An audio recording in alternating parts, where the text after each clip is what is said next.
Hello all. आज हम बात करेंगे मेनोपॉज से रिलेटेड। जो पेरी मेनोपॉज होता है, मतलब जो एक मेनोपॉजल ट्रांजिशन होता है, वो 40 की एज के बाद आपको किसी भी फीमेल को कभी भी आ सकता है। एवरेज एज जो मेनोपॉज की है वो 51 है, लेकिन ऐसा जरूरी नहीं कि सबको तभी हो, तो 40 के बाद कभी भी आ सकता है। ये जो ट्रांजिशन फेज होता है, जब आपके पीरियड्स इरेगुलर होना चालू हो गए हैं, पेरी मेनोपॉज जिसको हम कह रहे हैं, वो 2 इयर्स से 4 इयर्स तक लास्ट कर सकता है। सबसे कॉमन चेंजेस जो इसमें आपको दिखेंगे वो होगा, आपके पीरियड्स जो हैं वो इरेगुलर होना चालू हो जाएंगे, क्योंकि जो बॉडी में हार्मोन्स है, एस्ट्रोजन है, उनका अमाउंट कम होने लगता है। तो वो कम होता है, उसकी वजह से आपके पीरियड्स का जो लेंथ है वो वेरी होने लगेगा। कभी कभी आपको पीरियड्स जो है वो लेंथन होके आएंगे कि 2 महीने 3 महीने में एक बार आ रहे हैं, कभी 15 दिन में भी एक बार आ रहे हैं। कोई पीरियड बहुत ही लाइट होगा जिसमें केवल स्पॉटिंग हो, कोई पीरियड थोड़ा सा हैवी भी हो सकता है। सेकंड जो चेंज होगा वो होगा, आपको मूड स्विंग्स काफी हो सकते हैं। उस समय आपको इरिटेबिलिटी हो सकती है, एकदम क्राइम स्पेल्स आ सकते हैं, बहुत ज्यादा इरिटेशन आपको फील वो हो सकता है। थर्ड चीज जो काफी कॉमन है वो है हॉट फ्लैशेस। हॉट फ्लैशेस मतलब होता है सडनली आपको एकदम नॉर्मल एनवायरनमेंट में भी बहुत ज्यादा गर्मी लगना शुरू हो सकती है और आपको एकदम पसीना आ सकता है, इतना ज्यादा कि उसके कारण आपको बेचैनी हो। नाइट स्वेट्स भी होते हैं, उसी का एक फॉर्म है, जो कि रात को आपको होगा कि सोते सोते एकदम से आप उठ गए, आपको इतनी ज्यादा गर्मी लगी, पसीना छूटा कि आपको बहुत बेचैनी हो रही है। बहुत लोग हॉट फ्लैशेस और नाइट स्वेट्स के कारण मेनोपॉजल ट्रांजिशन में काफी परेशान हो जाते हैं। फोर्थ थिंग जो इनकी वजह से होती है वो होती है स्लीप डिस्टर्बेंस, स्लीप प्रॉब्लम्स, कि आपको रात को ठीक से नींद नहीं आएगी, बार बार पसीने के कारण नींद खुलेगी। तो स्लीप डिस्टर्बेंसेस के कारण भी आपका मूड जो है वो और ज्यादा, मूड स्विंग्स और ज्यादा, आपको इरिटेबिलिटी हो सकती है। फिफ्थ थिंग जो है वो है आपको वजाइनल ड्राइनेस और यूरिनरी एरिया में, वजाइनल एरिया में, पूरे आपके वल्वल एरिया में बहुत ड्राई फील हो सकता है।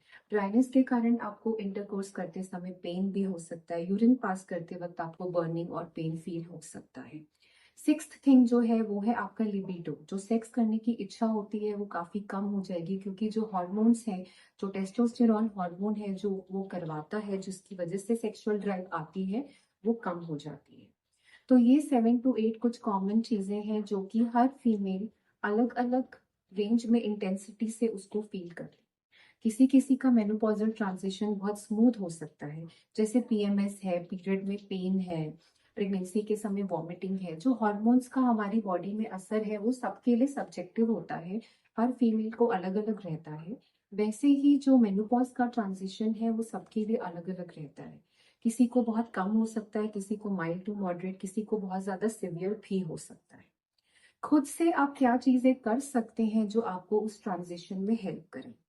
सबसे पहले तो अगर आपका वेट बहुत ज्यादा है तो आप अपना वेट कम करने की कोशिश करें। अच्छा एक्सरसाइज करें, एक्सरसाइज करने से, वेट ज्यादा नहीं भी है तो भी एक्सरसाइज करें।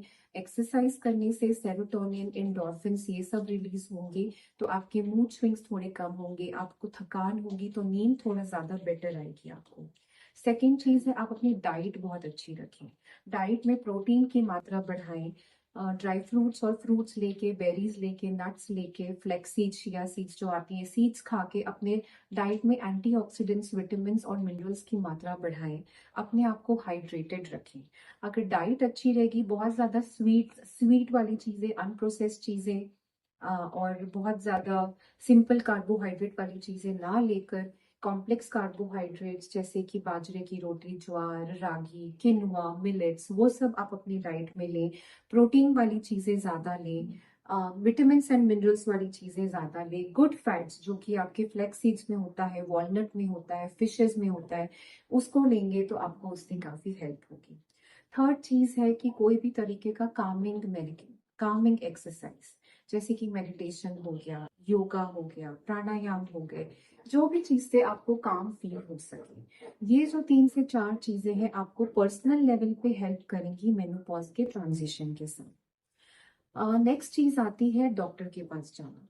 आपको माइल्ड सिम्टम्स हो, चाहे मॉडरेट चाहे सिवियर, आपको मेनोपॉजल ट्रांजिशन के समय डॉक्टर को विजिट जरूर करना चाहिए, क्योंकि कस्टमाइज तरीके से आपको देख के डॉक्टर बता सकते हैं कि आपके लिए क्या क्या फेवरेबल रहेगा।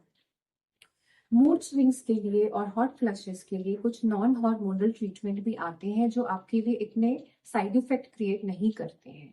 तो पहले डॉक्टर्स नॉन हार्मोनल ट्रीटमेंट ही देने की कोशिश करते हैं। ऑल्सो आप अपनी डाइट में सोयाबीन सोय इंक्लूड करें क्योंकि सोय में फाइटो ईस्ट्रोजन्स होते हैं, तो वो ईस्ट्रोजन थोड़ा आपको हेल्प करेंगे। नेक्स्ट और लास्ट ट्रीटमेंट जो आता है मेनोपॉज के पूरे सिम्टम्स का, वो होता है हार्मोनल थेरेपी। वो आप अपने से नहीं ले सकते हैं, उसके लिए आपको डॉक्टर को विजिट करना पड़ेगा। आपकी इंटेंसिटी देख के हम आपको हार्मोन देंगे। वो टैबलेट के फॉर्म में हो सकता है, पैच के फॉर्म में हो सकता है, क्रीम के फॉर्म में हो सकता है, इंजेक्टेबल के फॉर्म में भी हो सकता है। अधिकतर लोगों को 4 to 5 years तक ही ये हार्मोन और ट्रीटमेंट की ज़रूरत पड़ती है, क्योंकि 4 to 5 years बाद धीरे से ये ट्रांजिशन ठीक हो चुका होता है, तो मेनोपॉज के सिम्टम्स अपने आप कम होते रहते हैं, आपकी बॉडी अडेप्ट हो जाती है। तो ये रहा कुछ मेनोपॉज के बारे में कुछ बातें। अगर आप इसके बारे में कुछ और भी जानना चाहते हैं तो प्लीज़ नीचे दिए गए कमेंट बॉक्स में डालें, मैं जल्द से जल्द उनका रिप्लाई करूंगी। Thank you so